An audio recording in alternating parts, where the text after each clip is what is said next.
So, these days I saw an awful familiar poster with a movie about some elves, with an overly exaggerated name. Greatly exaggerated. Legend of the Guardians, the Owls of Ga'Hoole. So I took a look at this photograph and I ended up watching a bunch of weird movies about birds. It's hard to explain, but with all of them I had a weird sense that somewhere I've seen them. So I didn't want it to suffer alone, and today we're gonna take a look at some of them.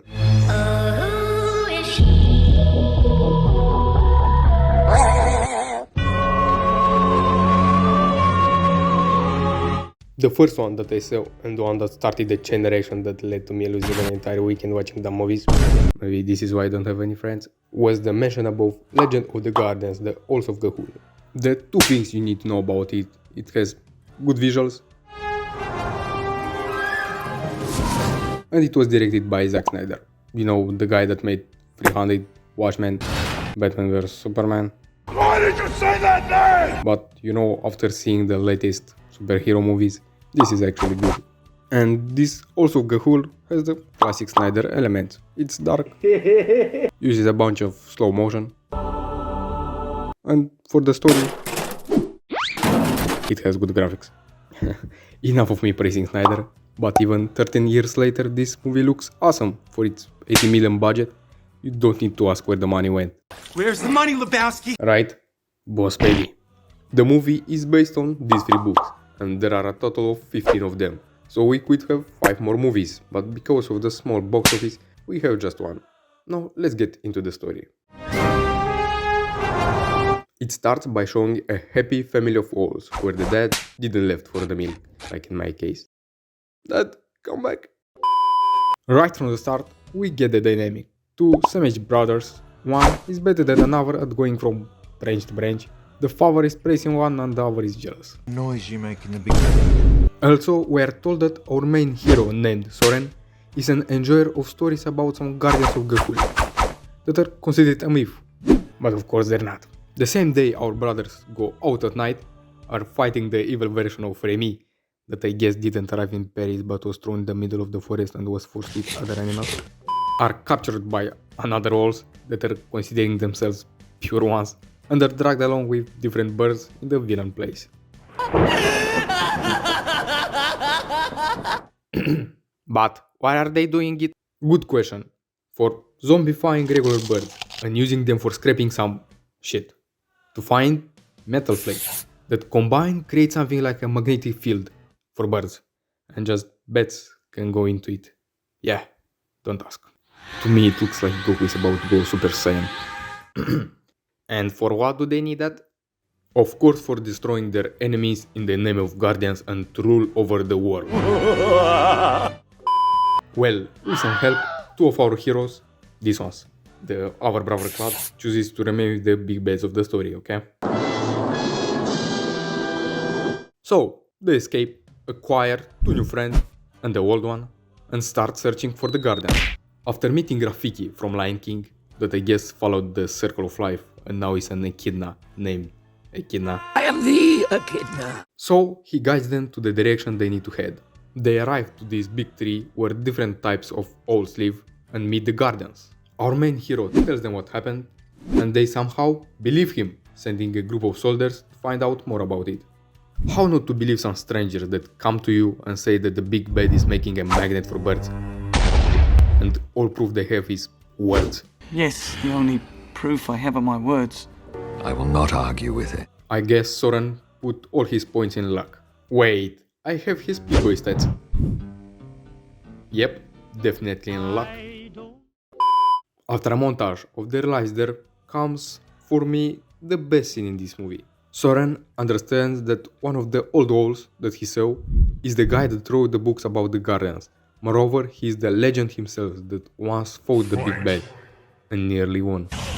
But the image of him is not what Soren expected. He is just an old, deeply hurt and just sad owl. And the words, What did you expect? Some Taito Alba with gleaming armor and battle claws? The moon rising behind him? This is what it looks like when you've actually fought in battle. It's not glorious, it's not beautiful, it's not even heroic. It's merely doing what's right, and doing it again and again. even if someday you look like this. Just hit different. Now, let's get back to the usual stuff. From the group that was sent earlier, returned just one wall, and the big war started. All the soldiers from this big tree went to fight the big bad and his army. But oh no! It's a trap! With the help of Soren's little brother, that I guess later was also kidnapped and zombified, what the hell are doing their parents? They found out that all was planned, and the only all that returned was a spy that betrayed the Guardians. Well, it's okay, he's not betrayed by the big bad. Soren takes some flames, and the trap planned so much by the big bad was destroyed. Nice. Now finally, the real battle starts, and the brothers meet again, but now on the battlefield. This fight should be really epic.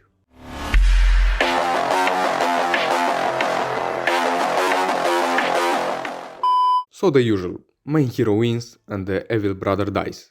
Or not, by his own greed, so that Soren won't have blood on his hands. Wings. Oh, or not. After killing his brother, or not, he helps the old guy beat the big bad.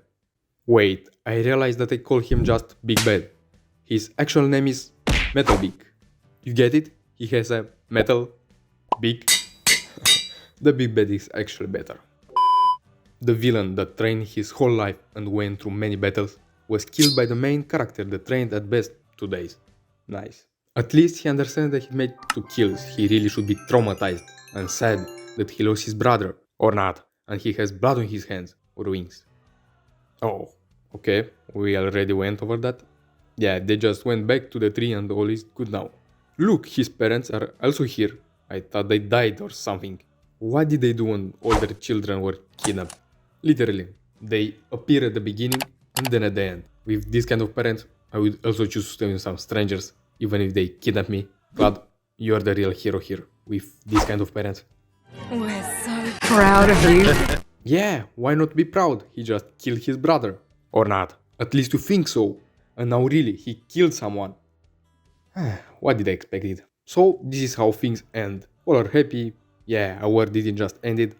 Soren is accepted as a guardian. We get a teaser for the second movie. Wait, Claude is alive and will be the next Metal Big. This is unexpected. And they fly into the distance. Wrapping up this movie, I don't hate it. It's the best I watched out of all of them. One thing that surprised me, even if it's rated PG, they're not afraid to show that the main character kills, even if they go too quickly over it. But on the other side, all I care is why their parents are so useless. Like, why didn't they try to find their children? Or they were like, it's alright darling, I bet they're playing somewhere. You're right, they're missing just a couple of days and they're still learning how to fly. What could happen?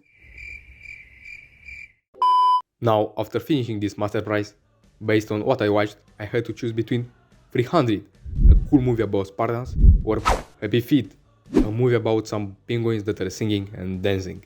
The choice is obvious. Of course, the dancing penguins. This one, I totally forgot existed. It's one of those movies that you stumble across as a kid, watch it because it looks good, and then just forget about it. But when you rewatch it as an adult, we'll get to that later. So, Happy Feet, I think I watched it a few times on TV, but I didn't remember it to be a musical. Or that real people aren't there. Or this guy is choking because of a plastic. But let's get into the story. Tell me something good. The movie begins with some penguins mating. Not like this, but with songs. Yeah, this movie is all about songs, mating, and our main character named Mumble not being able to sing because his dad dropped him. This is more real than I thought. So, this couple makes an egg, the females are gone, You're gonna be okay, Daddy. and Memphis, our dad of the year, drops the egg. Time skip forward and eggs are hatching. Don't worry, our hero is okay, he is just a late bloomer that hatched a little late and has problems with staying still. This is more real than I thought. So the male penguins reunite with females. Mumble finds his mom. Hey, what's wrong with his feet? Mumble has trouble at school, thanks to his dad. He can sing, but he's a good tap dancer. But of course the penguin society doesn't accept that, and he grows in an outcast. Time skip, all little penguins have grown up, and we get this.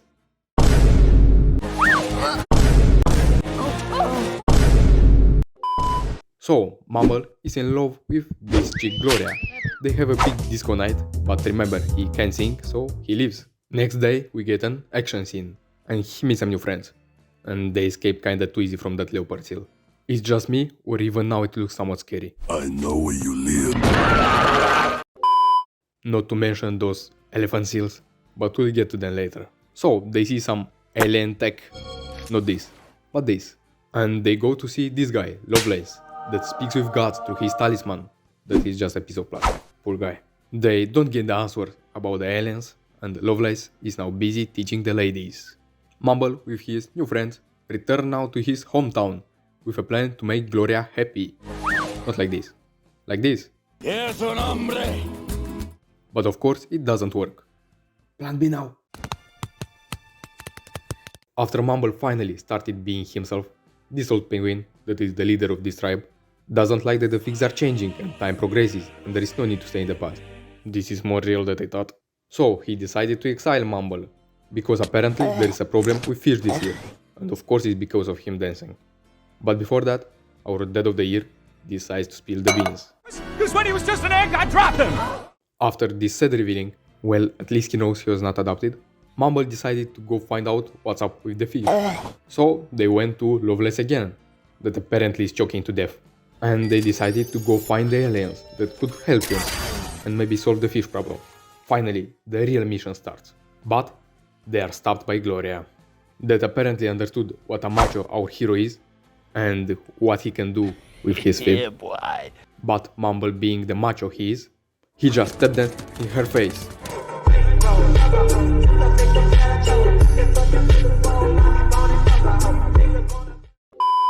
Now, heartbroken, they arrive to these elephant seals. Oh god, they look ugly, but this movie got them right. They really look scary, and for granted, these guys can eat a shark if needed. This reminds me of something. After a long road, they arrive to some abandoned alien village, where somehow survived the attack of two orcas, and as well free Lovelace from that plastic. Another character that has luck maxed. So the orcas go back. Too easy, I'd say. But from nowhere is spawned this alien ship, that I guess was on silent mode till they saw it. And Mumble deciding that the adrenaline he got from orcas was not enough and making the leap of faith. Goes to see who are those aliens that are stealing the fish. He didn't succeed to take the fish, but he swam till he arrived in Heaven, Dave. America. He was taken and put in a cell, and we finally see the aliens. And of course they're humans. I bet it was a big surprise. So he tried to speak with them. After 3 months, he would all but lose his mind. Wait, I'm the off-screen voice here. He lost his mind, got some hallucinations, and started banging his head into the wall, and he died. I'm joking, he was fine. He is used to getting hit. So he finally understood he can't break the wall, and because of this little girl, started tap dancing, and in seconds became a celebrity. After God knows how much time, he returned to his place, and saw Gloria with a bunch of little penguins around her. So, which one is yours? All of them. Ah.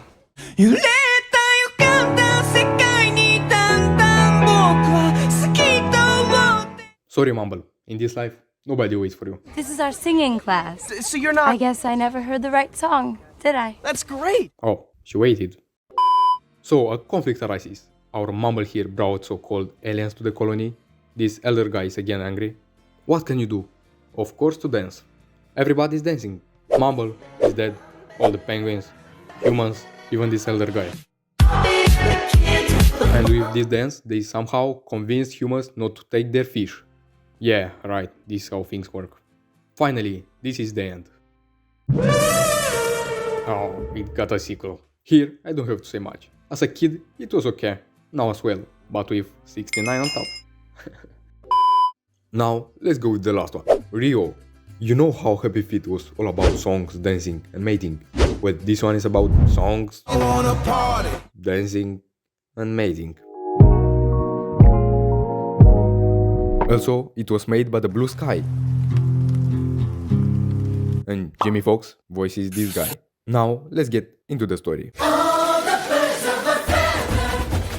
The movie begins with our hero, that is a blue macaw, falling from his tree and getting captured along with other birds by some poachers, and they brought him to Minnesota. Well, this girl found him and raised as a pet. So our guy here, named Blue, has grown in a domestic bird that drinks chocolate, brushes his beak, and also he can fly. So this ornithologist guy comes along saying that our hero Blue is the last male from his kind, so he needs to reproduce with the other macaw of his species, the last female, for reviving their species. Oh my! So they go to Rio de Janeiro, Brazil, where he meets her, and they start mating, or fighting, same thing. So, with the help of this evil bird, Nigel, they're captured by this kid and brought to these poachers, where they are chained together, and are forced to listen to this Nigel guy, trying to replicate Scar's song. I'm a feathery freak with a beak, a bird murderer. You think you're better than me? I never heard of you. They somehow escape, but remember, he can't fly, so they have some trouble, and make from the Nigel guy some fried chicken. But he's okay. Now, after spending the night in the forest, they meet this guy, Raphael, that wants to help them, and also escape from his wife and kids.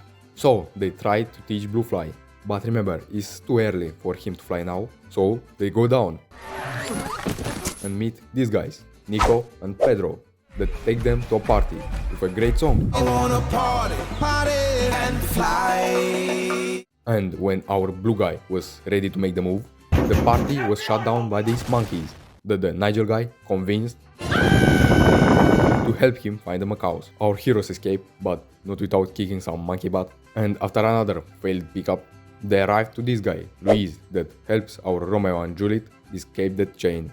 After a fight, not this, but this. Hey, it's not my fault you can't fly. Emotional damage! They part their ways, but not for long, because the Nigel guy captures our Juliet, and the blue Romeo goes to save her. And they get captured as well. Oh. Almost forgot about our ornithologist and Linda. They had their side quest, where with the help of this kid that felt guilty and wanted to help them, tried to locate the macaws, but of course failed. Then drove a motorcycle and dressed up in a carnival costumes, and then failed to catch the plane with the macaws. Yeah, let's get back to our more useful comrades. So Blue escaped the cage and helped the other birds too. But remember, he still can't fly, so the Nigel guy caught him and damaged the wing of our senorita. And Blue killed him. Or not. And finally, it's the time for him to fly. How's it? Love gives you wings? Another happy ending. Oh god, this also has a sequel. So, 3 movies done, a bunch to go.